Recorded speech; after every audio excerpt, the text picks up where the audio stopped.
मंडळी, एका भांड्यामध्ये पाऊण वाटी गूळ घेतलेला आहे आणि पाऊण वाटी पाणी घालायचं। हे फक्त विरघळून घ्यायचं आहे गूळ, उकळी वगैरे काढायची नाहीये। आणि हे मिश्रण आहे ते साईडला ठेवायचं आहे। त्यानंतर एका चाळणीवर ते 1 वाटी गव्हाचं पीठ घेतलेलं आहे आणि ते चाळून घ्यायचंय व्यवस्थित। त्याच नंतर 1 वाटी बेसन घेतलेलं आहे आणि अर्धी वाटी रवा घेतलेला आहे, हे सुद्धा चाळून घ्यायचं आहे। त्यानंतर चवीपुरतं मीठ घालायचं आणि छान असं मिक्स करून घ्यायचं। त्यानंतर आहे तिथं 2 ते 3 चमचे कडकडीत असं तेल गरम केलेलं आहे, या पिठावरती ओतून घ्यायचं। छान असं हे पिठाला मोहन याचं चोळून घ्यायचं आहे, अगदी मुठका वळला पाहिजे या पद्धतीनं।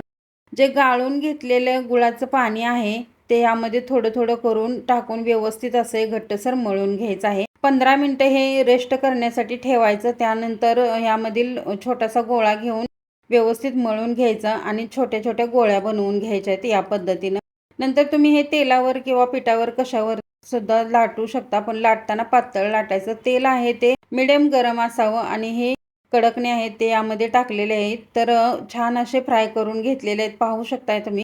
खुसखुशीत अशी ही कडकणी तयार झालेली आहेत। नवरात्रीमध्ये तुम्ही नक्की ट्राय करू शकता।